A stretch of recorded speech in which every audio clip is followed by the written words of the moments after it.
va voir comment on peut créer une page de vente standard, classique, qui respecte une bonne structure, avec un copywriting, on va dire correct, mais on va essayer de la faire en moins de 20 minutes. Quand tu veux lancer un tunnel de vente, il faut que tu aies déjà une source d'acquisition. L'intérêt du tunnel, c'est de le faire en automatique et d'après d'avoir la main sur quelque chose que tu vas optimiser, etc. et améliorer. Mais les gens s'imaginent en fait que le tunnel de vente va en plus de ça aller leur trouver leurs clients. À un moment donné, il faut de l'acquisition et l'acquisition, c'est soit tu as fait le travail qu'il fallait pour avoir de l'audience, soit tu dépenses de l'argent pour en avoir. Bienvenue dans cette nouvelle vidéo YouTube. Aujourd'hui, j'accueille Fabien. Salut à toi. Salut Julien. Ça va bien la forme? Impeccable, on a enfin le beau temps, il fait chaud, donc tout va bien. Ouais, c'est clair. Bon, écoute, un plaisir de pouvoir t'accueillir aujourd'hui sur la chaîne Learning Club. On va pouvoir échanger donc du tunnel de vente et de système IO. Ça fait plaisir du coup de t'avoir. Petite intro avant, enfin, de commencer justement cet échange. N'hésitez pas à vous abonner à la chaîne Learning Club. Vous êtes plus à peu près 60% d'entre vous à regarder les vidéos, mais à pas être encore abonné. Donc c'est le moment ou jamais pour se tenir informé des nouvelles sorties, des nouvelles vidéos. Et aujourd'hui, Fabien, eh bien, qui est un nouveau formateur sur la plateforme Learning Club, et du coup, il va nous parler un petit peu plus de son parcours et nous partager également des conseils sur les tunnels de vente. Euh, pour commencer, Fabien, est-ce que du coup tu peux te présenter, s'il te plaît? Oui, bah alors écoute, moi ça fait à peu près 15 ans que je suis dans le web. J'avais commencé à la base de formation en tant que développeur, donc c'était beaucoup sur la technique que j'étais. Mais j'avais poursuivi ça très rapidement avec justement une formation en marketing, un master spécialisé, tout ce qui était marketing, entrepreneuriat et compagnie, parce que je savais que je voulais entreprendre et que je voulais toucher à plus de choses que juste la technique. Et donc mon parcours après, je dirais, est resté assez classique, enfin classique. C'est-à-dire que j'ai pas changé beaucoup, c'est-à-dire que j'ai toujours été indépendant depuis, ça fait 15 ans que je le suis. Ok. Si ce n'est que j'ai un peu évolué, donc surtout en tant que dev à la base, jusqu'à ce que ça finisse un peu par me lasser, parce que je faisais que du dev et pas de marketing, qui était quand même un domaine Mhm. que j'aimais beaucoup, sur lequel je me formais encore beaucoup. Et donc c'est le covid un peu qui m'a donné le coup de pied au cul qu'il fallait. C'est-à-dire que j'avais une très bonne situation, tu vois, en tant que freelance, je faisais 20 000 balles par mois sur mes prestations pour des grands Mm. groupes en général, enfin des grandes entreprises comme Larousse, Club Med, Kering et d'autres. Ok. Et bah, le Covid a fait que le client que j'avais là a fait faillite. Donc je me suis retrouvé sans mission et c'était quand même très compliqué d'en retrouver à ce moment-là tout pile. Mm. Et donc je me suis dit, bah tiens, c'est le moment ou jamais de faire enfin un peu autre chose. Donc j'ai touché à différentes choses, disons, et ce qui s'est passé, c'est que assez rapidement, quand on a pu revoyager un petit peu, avec ma femme, on s'est dit, bah tiens, vas-y, on va tout quitter, on va faire un tour du monde. Donc on est parti pendant 20 mois. Et elle, de son côté, donc elle avait pas trop le genre de métier qui se fait en remote. Donc c'était, voilà, elle était infirmière, donc elle a vraiment quitté son job. Ouais. Et un peu dans la continuité de ce qu'elle faisait, où elle était un peu frustrée de pas faire plus, elle s'est dit, bah tiens, je vais me former dans le coaching et je vais vouloir accompagner les gens. Sauf que ben là, elle se lance dans un tout nouveau domaine, où elle avait beau maîtriser un peu la technique, elle maîtrisait rien de tout ce qui était marketing, se vendre, enfin tout ce qui était les outils en ligne, enfin bref, tout ce que les solopreneurs tout ce à quoi les solopreneurs sont confrontés, mais qui, voilà, qu'elle Mm. qu'elle connaissait pas. Et moi, comme je touchais déjà pas mal un peu à ce domaine-là, je me suis dit: «Bah tiens, bah, je vais t'aider du coup». Et bah, petit à petit, tu vois, je me suis un peu mis dans ce milieu-là, dans ce milieu des solopreneurs, dans un peu la formation en ligne, dans le coaching. Ça m'a pas mal plu et puis, bah, suite à, l'aide que j'ai fournie, je me suis dit: «Bah, tiens, bah, je vais continuer peut-être et je vais former, d'autres personnes un peu là-dedans». Ce qui me plaisait bien, bah, c'était ce côté marketing que je faisais enfin beaucoup plus. Mhm. J'abandonnais pas totalement la technique qui me plaît toujours, même si je codais moins, enfin, toujours des petits bouts de code quand tu fais du tracking et compagnie, mais Bien sûr. c'est quand même beaucoup moins, poussé que ce que je faisais à l'époque. Et bah, il suffisait juste finalement que je me forme un peu à tout ce qui était copywriting, que je connaissais pas forcément à l'époque. Et sinon, bah, tout ce qui était après, tracking, analytics et compagnie, bah, c'est des domaines que je maîtrisais. Et donc voilà, ça fait maintenant un peu plus d'1 an que j'ai lancé mon entreprise là-dedans, donc Fabien Ok. 404, à faire des tunnels de vente. Alors j'ai pas tout de suite fait les tunnels de vente, toi j'ai cherché un peu, je me suis cherché au niveau marketing, comment j'allais aider les gens et j'en suis venu petit à petit sur le tunnel de vente que, bah, voilà, que je trouvais, quand même bien intéressant là-dedans, parce que ça touche à beaucoup de domaines. Et bah, voilà, donc ça fait, on va dire quelques mois, ça fait pas non plus totalement 1 an du coup, mais que j'accompagne, maintenant les solopreneurs là-dedans, donc avec, Ok. une dizaine de clients on va dire Ah, depuis, ouais, ces quelques derniers mois, quoi. Mmh. c'est bien, hein, en peu de temps, que tu aies réussi comme ça à pivoter et maintenant derrière à accompagner des personnes à créer, développer leur tunnel de vente et clairement, il y a une demande qui est, je pense, assez importante sur ce marché, hein. Ouais, Non, c'est intéressant. il y a encore OK. assez peu de monde finalement qui connaît ça. Mmh. Bah, disons que quand tu te lances là-dedans, généralement, tu connais rien de tout ça, tout ce qui est marketing, tout ça. Tu te lances un peu dans le truc en disant: «Allez hop, ça va aller, j'ai trouvé quelques clients». et puis, bah, tu te rends compte que c'est pas si simple que ça. Tu Mmh. vois qu'il y en a plein d'autres qui réussissent, c'est très frustrant, tout ça. Puis, bah, petit à petit, tu entends parler de marketing un petit peu, hein, puis de tunnels de vente et enfin voilà, je pense que maintenant j'aide un peu, les gens justement sur les réseaux sociaux à entendre parler de tunnels de vente, parce que c'est pas encore quelque chose qui est, toujours bien connu de tout le monde Mmh mh. et bah, petit à Bien petit sûr. après tu en as qui vont vers moi bah, pour en mettre en place, ouais. OK, hyper intéressant.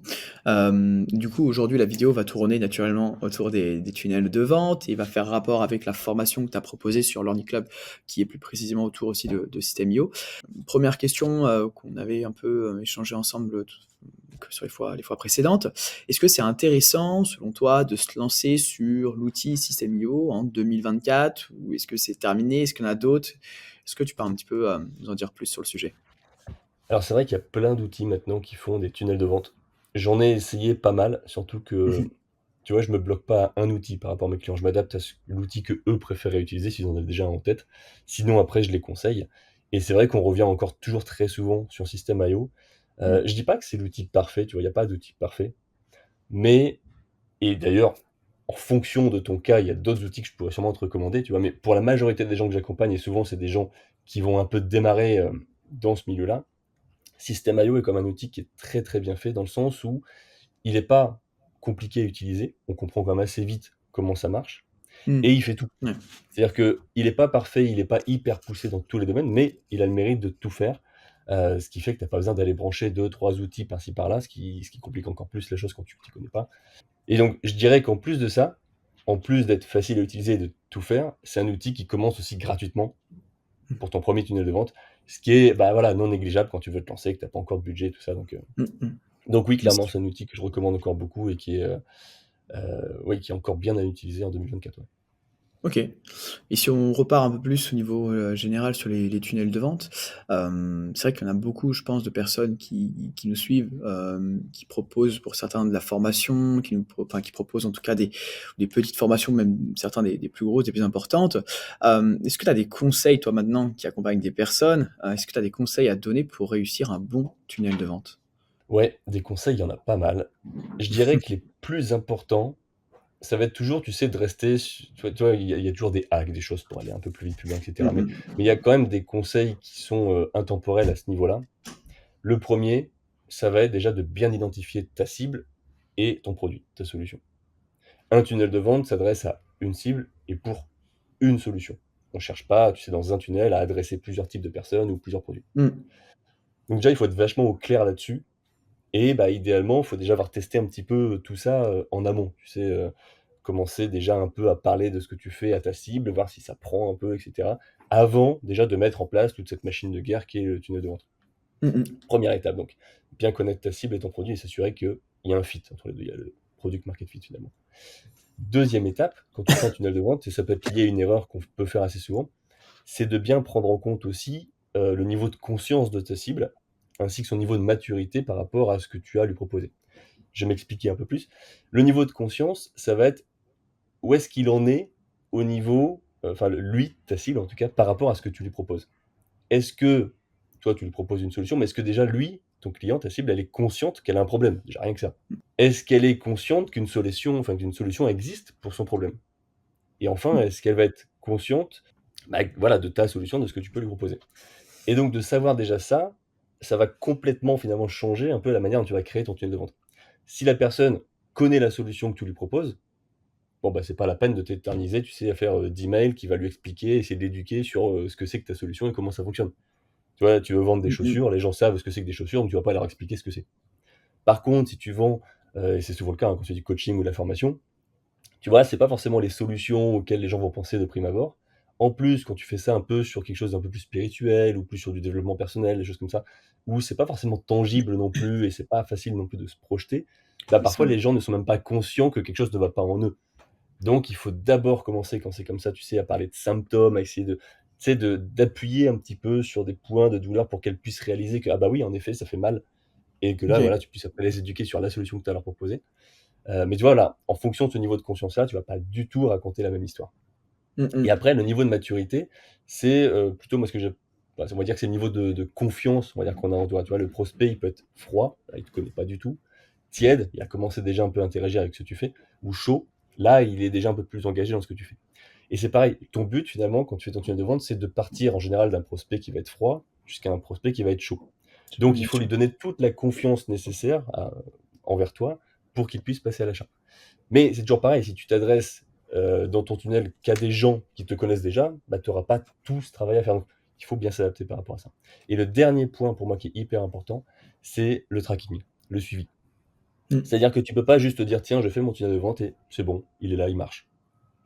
Parce Mmh. que quand tu fais ton tunnel de vente comme ça pour la première fois, tu vas te baser sur ton instinct, sur ce que tu penses connaître un peu de ta cible, hein. Parfois, tu la connais bien parce que tu as vécu la même chose, etc. Mais ça reste, tu vois, ton, ton ressenti par rapport à tout ça. Mais ton ressenti est rarement bah, la majorité ou ce qui marche le mieux. Et donc, le plus important dans un tunnel de vente pour moi, c'est de savoir analyser ce qui va se passer de bout en bout et bah, de faire des hypothèses, de se demander, bah, tiens, là, il y a un drop en taux de conversion, qu'est-ce qu'on peut faire, pourquoi est-ce que c'est comme ça?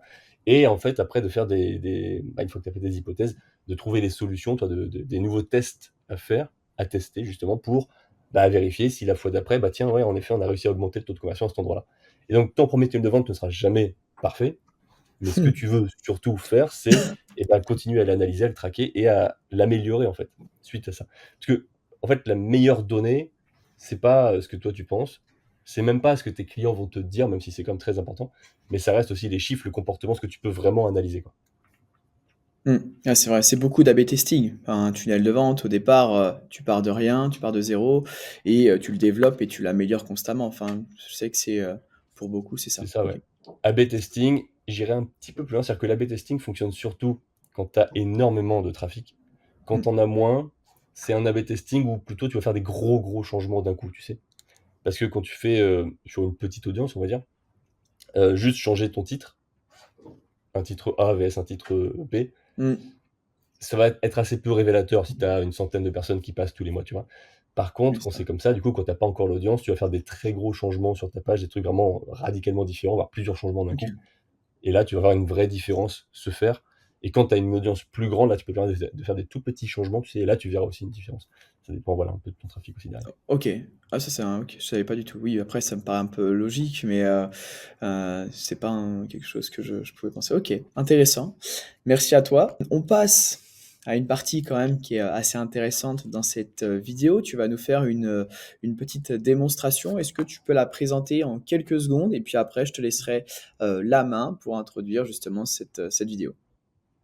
Ouais, tout à fait. On va voir comment on peut créer une page de vente standard, hein, classique, hein, qui respecte une bonne structure, avec un copywriting, on va dire correct dans un premier temps. Là, on n'est pas en train de faire un truc de très poussé, mais on va essayer de la faire en moins de 20 minutes. Ça va être l'objectif.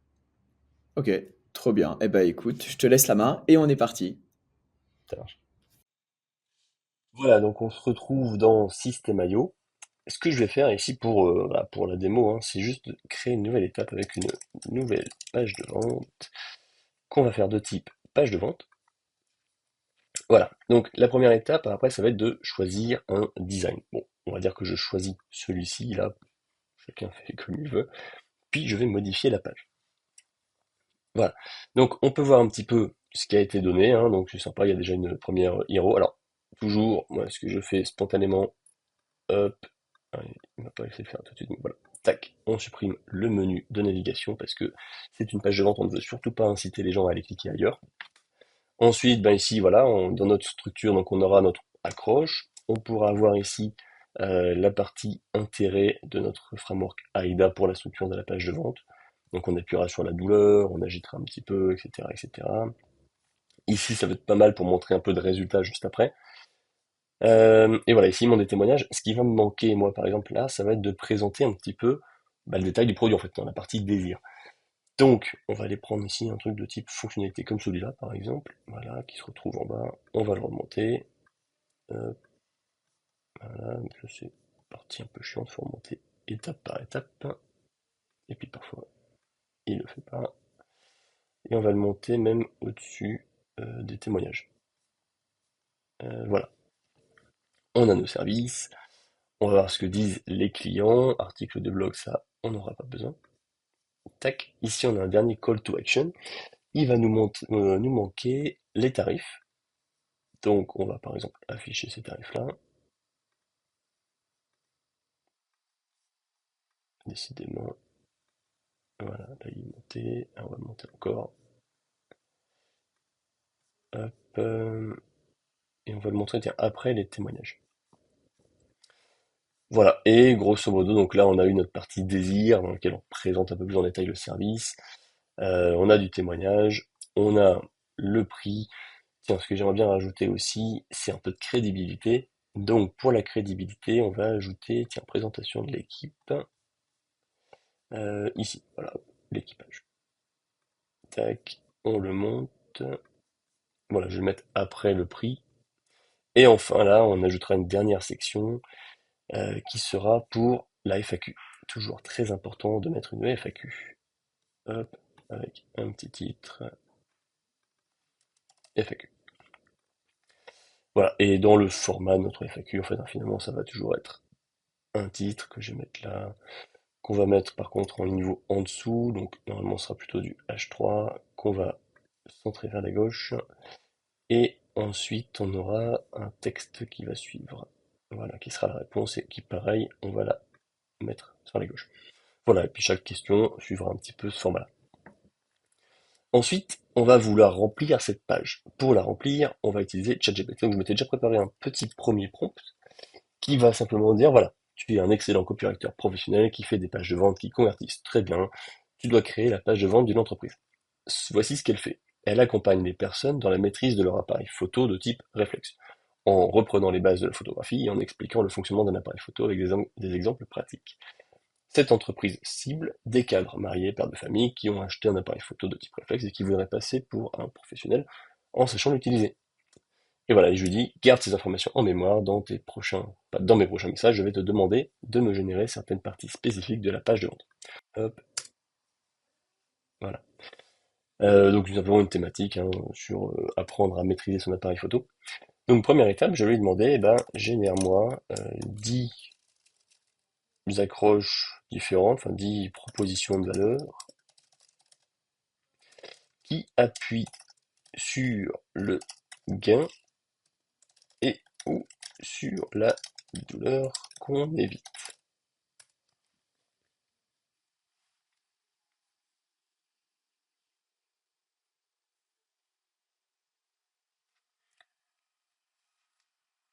Voilà. Et là, bon, le but c'est quand même d'aller assez vite, donc je vais, on va dire, prendre, hop, celle-ci, et je vais aller la mettre en tant que titre. Le texte d'en dessous, bah tiens, je vais prendre peut-être celui-ci qui va me décrire un petit peu plus ce que je fais. Hop là. Ensuite, tiens, je vais lui demander de me générer des call to action.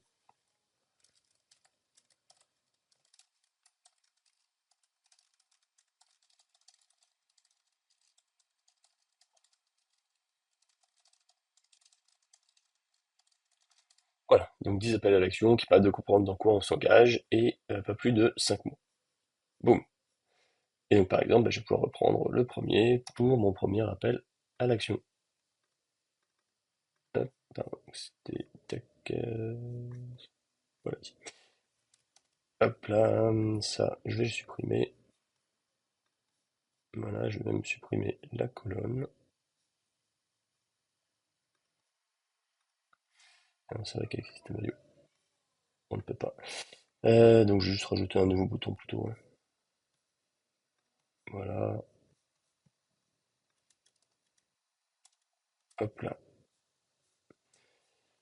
Bon, on va dire, on s'en fiche un peu des détails, hein. C'est vraiment pour l'exemple. Après, voilà, peaufiner comme vous voulez. Hop. Ici, bon, bah, on mettrait un peu nos références, hein, bien sûr. Mais on va attaquer maintenant la partie intérêt.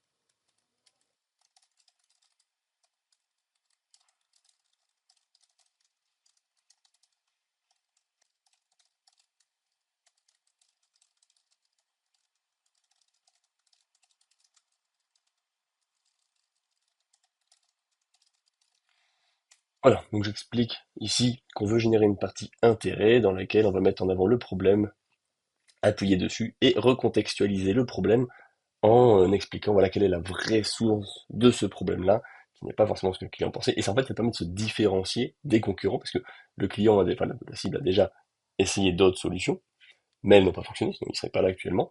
Et donc, en fait, on veut identifier quelle est la vraie source de son problème, qui montre bien qu'en fait, cette source du problème ne pouvait pas être résolue avec ces solutions-là.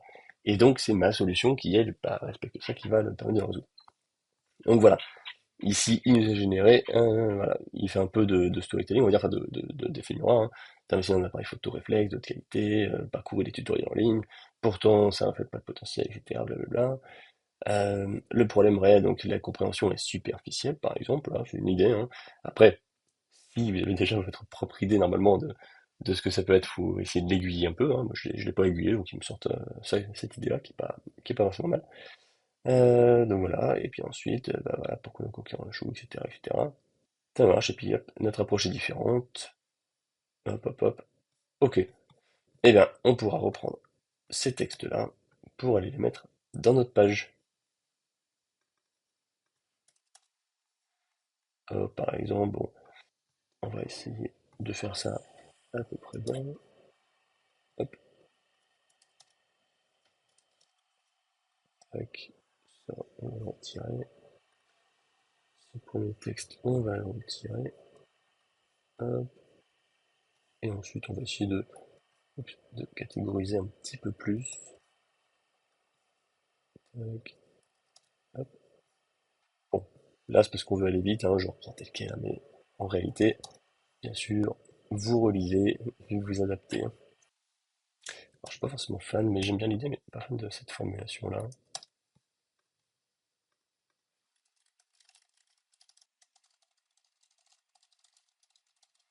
Voilà, par exemple. Après, bon, j'avoue, j'ai pas lu ce qui m'a indiqué, donc je suis peut-être à côté de la plaque, hein. Hop,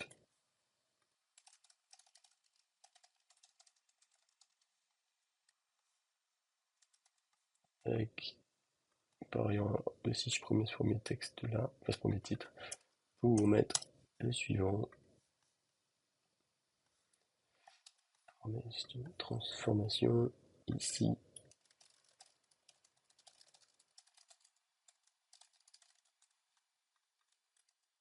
hop là.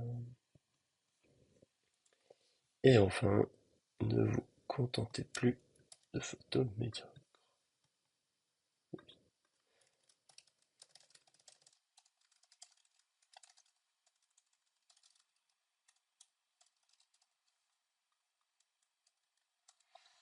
Voilà, donc on a ici donc notre première section intérêt qui va voilà, appuyer sur le problème et montrer, recontextualiser pour montrer que ce qu'on a proposé bah, va fonctionner beaucoup mieux.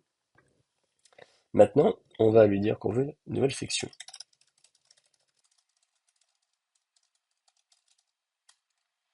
Alors on va lui demander ici qu'il nous parle de différents résultats, chiffres comme ça qu'il pourra montrer. Alors, voilà, une signalité de leurs photos dans les 3 premiers mois, c'est pas mal, hein. Hop,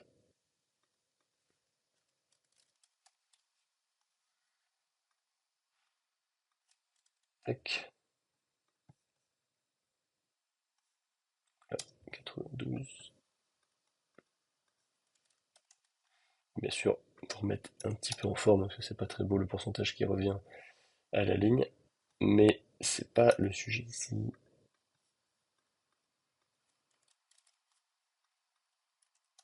Hop, on va reprendre un petit peu.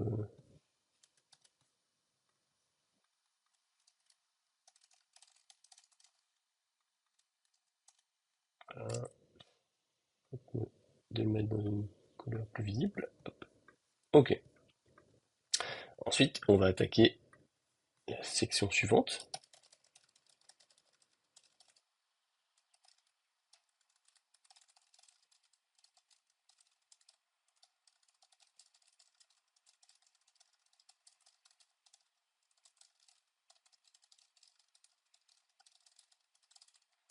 Donc ici, ce qui est important, c'est bien sûr d'appuyer sur les bénéfices et non les fonctionnalités du programme qu'on veut proposer. Donc voilà, donc là je pense qu'il va nous générer pas mal de choses. On en a que 4, donc on va prendre que 4 modules, on va pas non plus s'embêter, hein. Euh, En plus, ouais, lui il a structuré ça. Bon, on va prendre qu'un seul truc à chaque fois, on va pas. Mais bon, vous avez l'idée surtout, hein. Mais on va pas perdre trop de temps sur le remplissage total, hein. Donc on va prendre les 4 premiers modules qu'il nous présente, ouais, puis il en a fait plus que ça lui. Euh,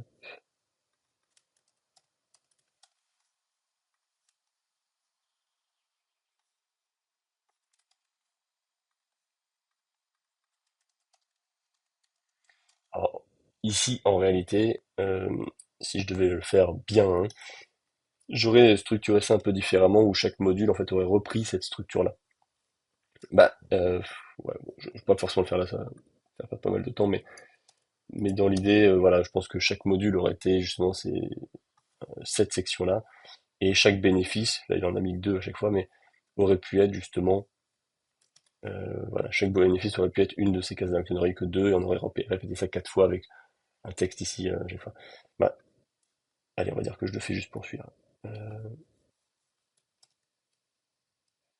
oui, du coup, j'ai repris le texte. Hop. Alors, on n'aura pas d'en savoir plus. À la limite, on mettrait un bouton.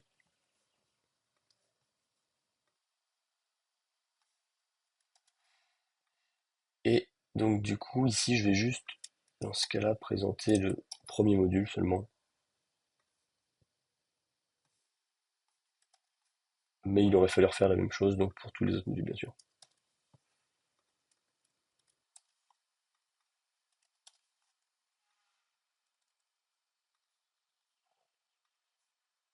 Hop. Et donc ici, on aurait supprimé celle-ci et celle-ci. Et on aurait bien sûr, voilà, dupliqué la rangée pour faire module 2. Allez, je copie juste le texte ici, mais on va pas remplir le reste. Hop, voilà, par exemple. Ensuite, témoignage, bon ça, on va pas forcément le changer, hein, de toute façon. On va pas demandé d'en générer. C'est pareil, hein, pour l'offre. Vous connaissez votre offre, on n'a pas besoin de ChatGPT pour nous la présenter, hein. Euh, l'équipage. Enfin, donc la crédibilité ici.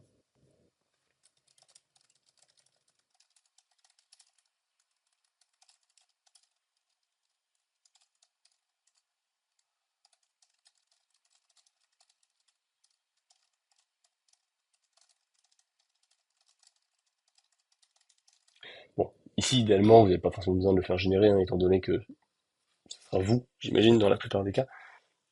Mais bon, voilà, si vous savez pas comment vous mettre en avant, vous l'aiguillez un petit peu, puis vous trouvera sûrement plein de choses, voilà, comme ici, à dire. Bon, on n'a pas forcément besoin de tout ça, hein, mais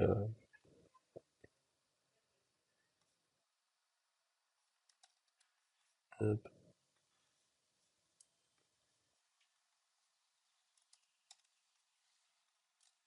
pour le coup, je vais juste reprendre la première partie, mais on aurait pu en faire d'autres, hein, bien sûr. Ensuite, on arrive sur la FAQ.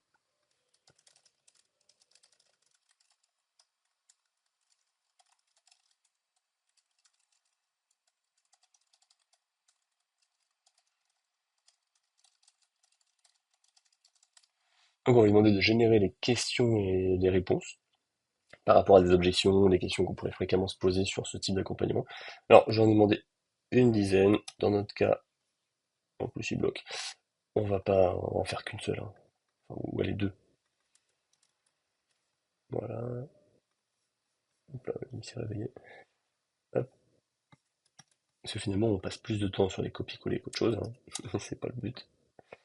Alors c'est moi, c'est que j'aurais dû faire ça un petit peu différemment. C'est pas bien grave. On va dupliquer cette rangée là, mais on va supprimer du coup celle-ci qui est pas. Voilà. Et comme ça, on va faire les questions suivantes. Enfin, juste la suivante, on va pas tout faire. Hop là.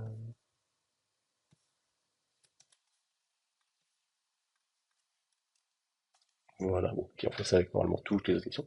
Et pour terminer, pour le dernier appel à l'action qu'on voyait, on va générer une nouvelle section.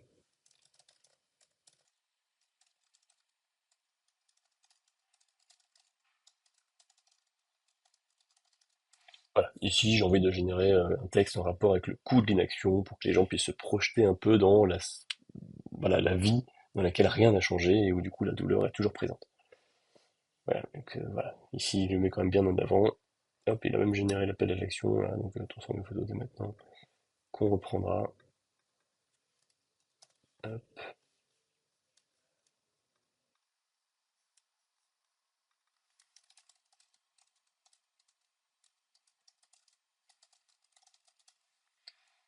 voilà. Et puis, on va reprendre son titre pour cette partie. Et voici. Donc, hop, on va regarder un peu ce que ça donne, hein.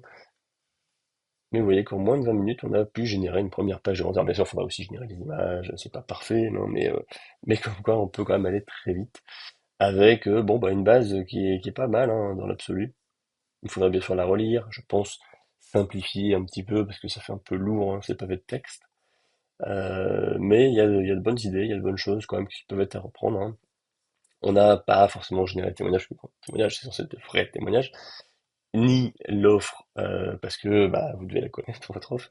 Mais si vous avez besoin d'idées pour une offre, bah, finalement, voilà, vous pouvez aussi demander à ChatGPT de générer une idée d'offre, d'accompagnement et tout ça. Et voilà, on a fait un peu toutes les parties. Bon, aussi, celui j'aurais peut-être fait moins large normalement. Voilà, et puis c'est pareil, un peu moins pompeux, un peu moins verbeux. Parce que je dirais que voilà, c'est ma technique à moi, j'aime pas mettre des gros gros pavés.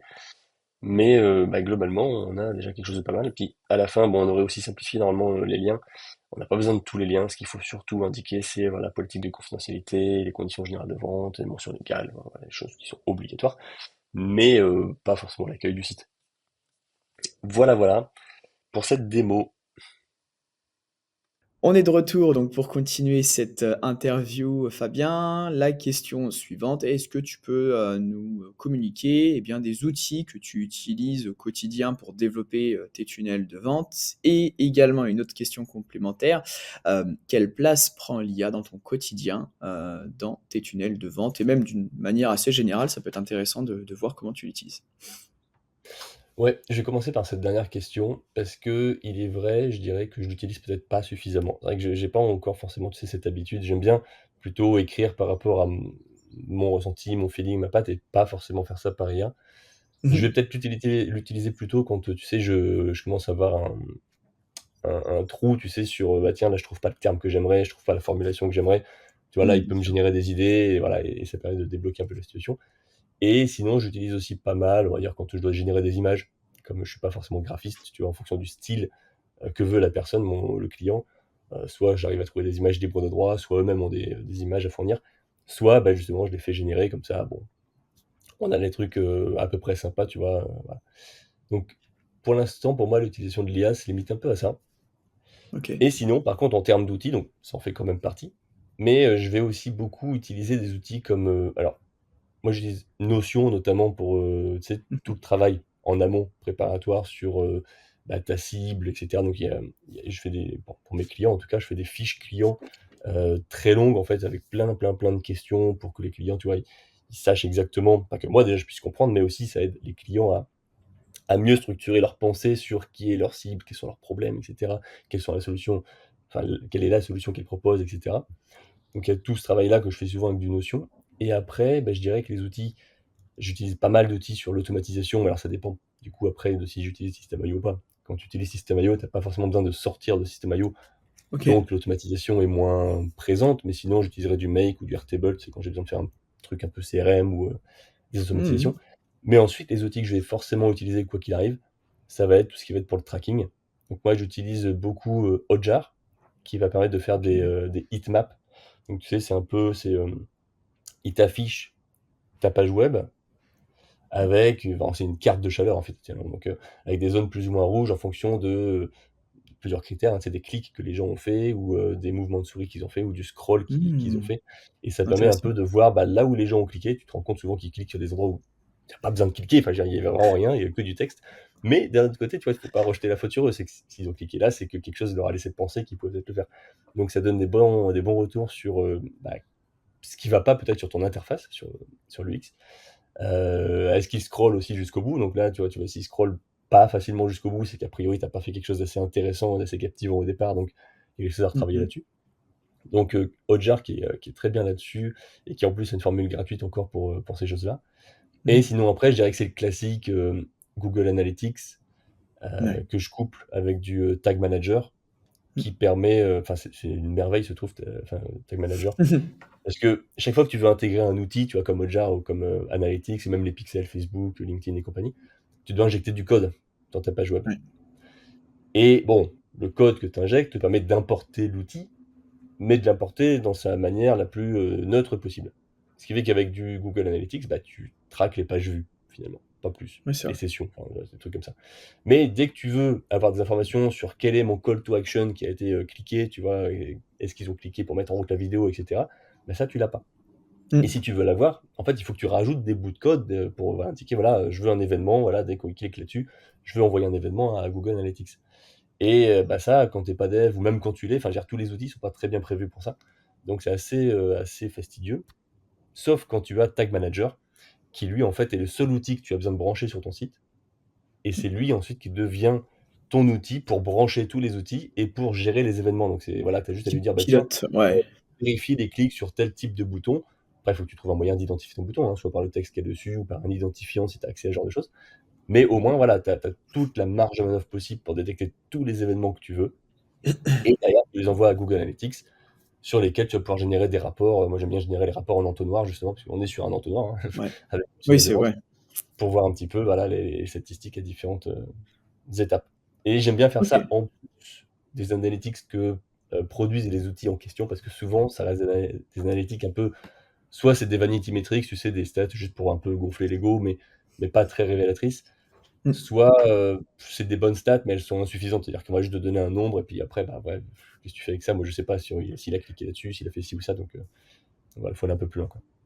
Ouais, pour pouvoir mieux analyser, la chose. OK, hyper complet et au niveau de l'IA, par exemple, ChatGPT pour, ouais, tu disais pour t'aider à développer des landing pages, tu l'utilises pas spécialement encore? Tu es en version gratuite, version payante, tu l'utilises de quelle manière, du coup? Non, je l'ai en version payante en plus, Payante, ouais? OK. mais disons que, tu vois, je suis pas un prompt engineer, enfin, tu sais, je suis pas, je me suis pas forcément formé pour faire des bons prompts et tout ça, donc finalement, je me rends compte Mmh. que je passe plus de temps à essayer de peaufiner ce que je veux demander plutôt Bien que quand je sûr. l'écris moi-même, tu vois?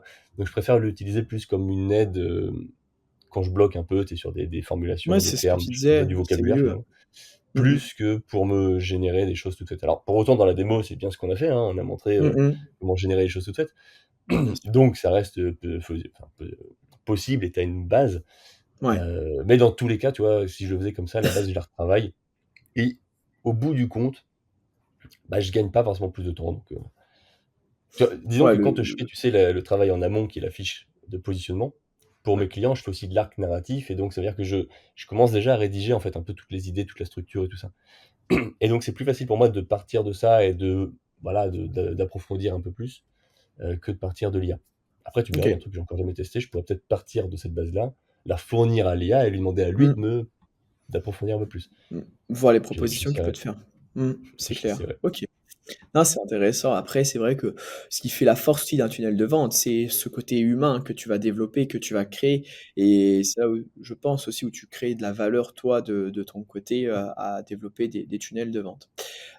Tu disais tout à l'heure au début de l'échange que tu accompagnes environ une dizaine de profils de clients. Lorsque tu les as pris en main, est-ce que tu as remarqué à chaque fois des erreurs courantes, des erreurs communes ou peut-être des coquilles, qu'ils ont pu, établir pour justement que les personnes qui regardent cette vidéo évitent, de faire la même chose? Alors tu vois, c'est marrant, sur les clients que j'ai, justement, il n'y a pas forcément eu d'erreur. En général, tu vois, Mmh. justement, c'est qu'ils démarrent pour la plupart de zéro et ils me font confiance finalement dans tout ça, dans toute la Mmh. stratégie qu'on met en place.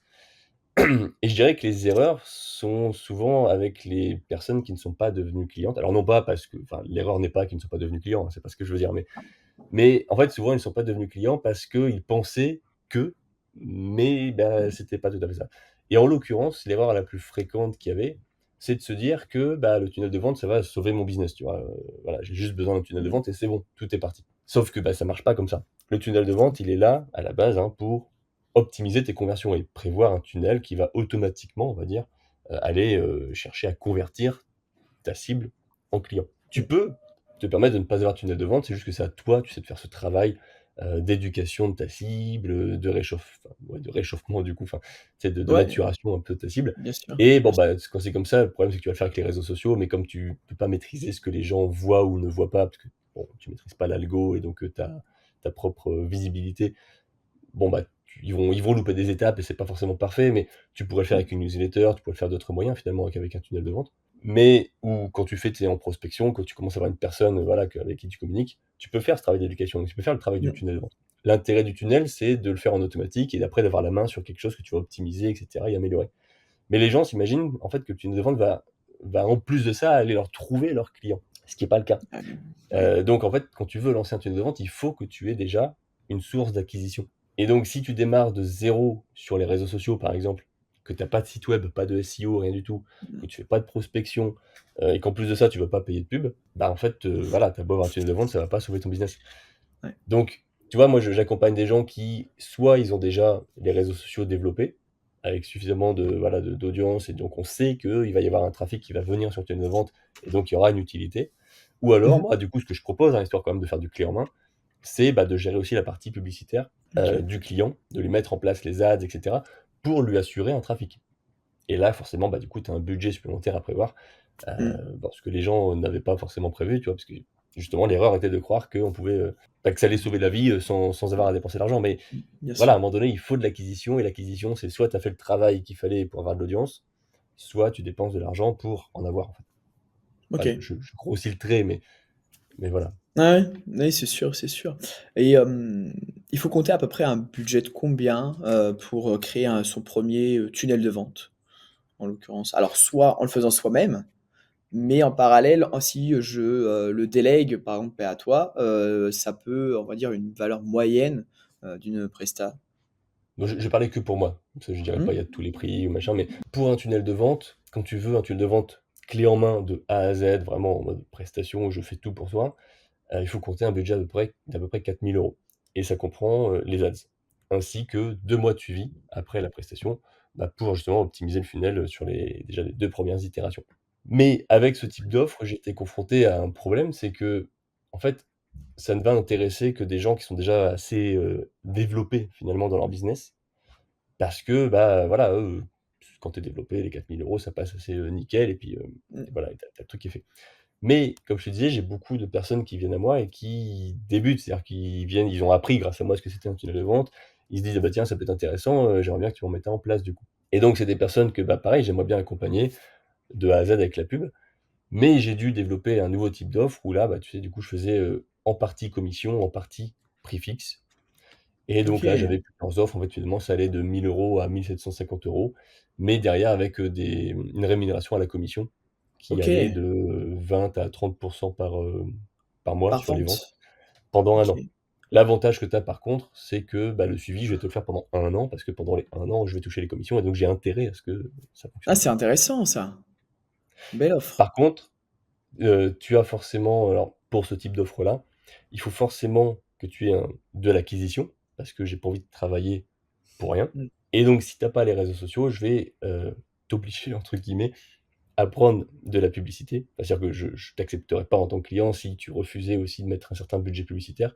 Et moi, ce que je demande en budget publicitaire minimum, c'est Mmh. 450 € par mois, qui est De nettement moins spend, que ce que de pardon, dépenses, de spend, Meta ouais, ou Google ou autre. mensuel, OK, ouais. OK.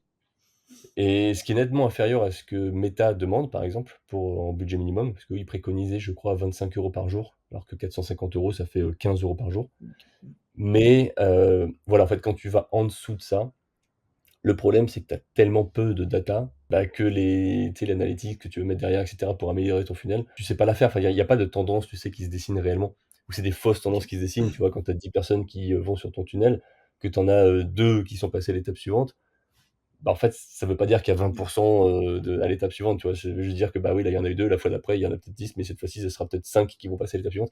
Il y a tellement peu de données que tu arrives pas à dessiner de tendance et donc c'est à partir de 450 € que j'estimais être un compromis à peu près raisonnable sur, bah, le budget, hein, pour pas qu'il soit trop élevé non plus et en même temps qu'on puisse avoir des résultats et des choses à analyser, quoi.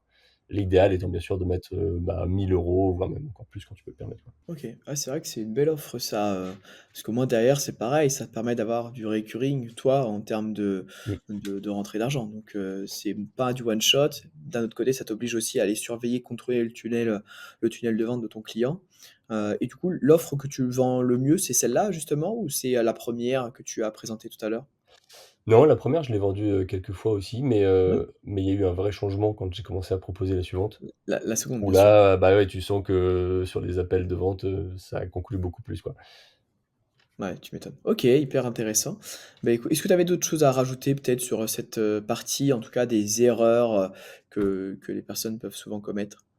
Bah, écoute, non, pas tant que ça, parce Non? que oui, justement, là, Mmh. l'erreur que je t'ai donnée était vraiment, pour le coup, je trouve une erreur et le reste, en fait, ça rejoint un peu les conseils, voilà, on va dire, ce serait, Que tu c'est c'est ce l'inverse que des j'avais conseils, bien donc sûr. non, non, il y a énormément de choses à dire, mais c'est vrai que là, ça fait déjà des bonnes bases, Pour se des bons lancer, conseils. pour tester et tout ça, quoi. OK, magnifique et du coup, est-ce que tu aurais un mot, ou un dernier conseil pour conclure cet échange?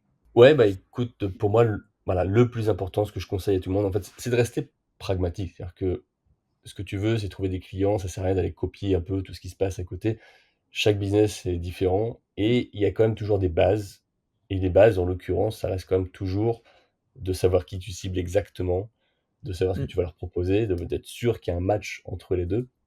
Et mmh, après, en fait, tu pars de ça pour savoir comment tu es censé les trouver, en fait, ces cibles-là. C'est vrai qu'en fonction de ta cible, tu vas pas avoir les mêmes stratégies pour les trouver. Les réseaux sociaux, via moi, en fait, ce que je veux dire par là, c'est que la majorité des gens que je vais voir croiser et cetera, que je vais voir en call, en fait, tu te rends compte qu'ils suivent tous un peu la même stratégie de dire: «Bah, il faut que je fasse du contenu sur les réseaux sociaux, que je sois visible sur les réseaux sociaux parce que, bah, de toute façon, c'est gratuit et tout le monde fait ça». Tu vois, si je synthétise un peu.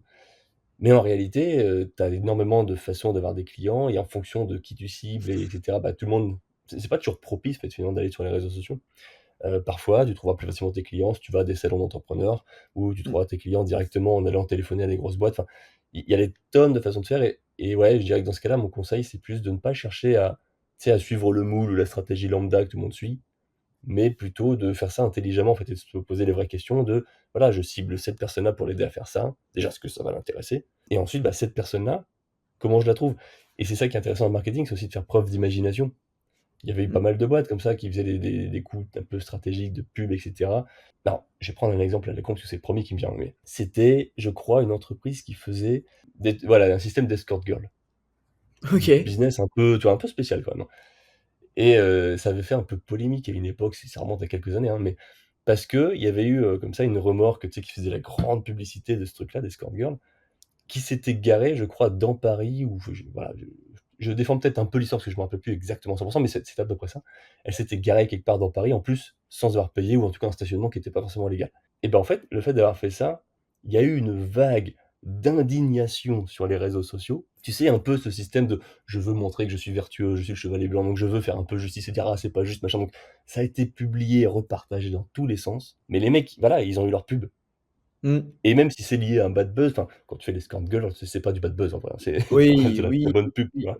Ouais, Donc ouais. voilà, faut savoir faire preuve un peu C'est fou. d'imagination. Parfois, il faut être un peu couillu, je dirais, mais il y a des tonnes de façons de se faire connaître et c'est pas la seule boîte qui faisait ça, en fait, mais comme tout ce qui est business un peu gratuit, enfin, tu sais, il y avait des comme les Xerox à l'époque qui avaient un peu de mal avec ces parts de marché et cetera, alors qu'ils avaient un bon Mmh mh. produit, parce qu'en même temps, ça chamboulait un peu tout, tu vois? C'est-à-dire que les entreprises devaient virer plein de secrétaires qui étaient payés à temps plein pour faire les photocopies. Enfin, tu vois? Du coup, ils disaient: «Bah, voilà, prenez-la gratuitement et puis, vous verrez bien». Et une Ouais, fois c'est que tu as vrai. engagé les gens comme ça, bah, après, bah, ouais, bah, en fait, j'aime bien, donc je vais la garder. Enfin, tu vois? Il y a plein de stratégies quand tu veux promouvoir quelque chose ou trouver Mmh. des clients. Il faut pas juste se cantonner à dire: «Bon, bah, voilà, il faut que je fasse du contenu sur les réseaux sociaux, machin». Je dis pas qu'il faut pas en faire, hein, mais il y a pas que ça Non, qui existe, quoi. non, mais ouais, il y a pas que faut pas que se concentrer sur les réseaux. Il y a aussi d'autres canaux d'acquisition, qui existent, quoi. OK, C'est ça. bah, écoute, hyper intéressant. Pour te suivre, peut-être, est-ce que tu es présent sur les réseaux sociaux ou, pas spécialement? Peut-être sur LinkedIn? Si, un peu partout, moi aussi, parce que moi aussi je OK. publie sur les réseaux sociaux, même si c'est pas ma spécialité. Je dirais que là où je suis le plus présent facilement, c'est LinkedIn. OK, Heu, mais je suis un peu partout en réalité. Enfin, tu me trouveras aussi sur Insta, sur, Facebook, bien sûr. heu, même sur TikTok en vrai. J'avais fait des shorts à une époque. OK, bon, bah, écoute, génial. Merci à toi en tout cas Fabien de ta dispo. Merci aussi de cet échange, ta démonstration. en tout cas. Et puis si jamais, vous souhaitez en savoir encore plus sur Fabien, eh bien, vous pouvez aller retrouver sa formation sur Learning Club. Merci à toi et je te souhaite une belle journée et à très bientôt, Fabien. Merci. Bonne journée à toi aussi, ouais. À bientôt.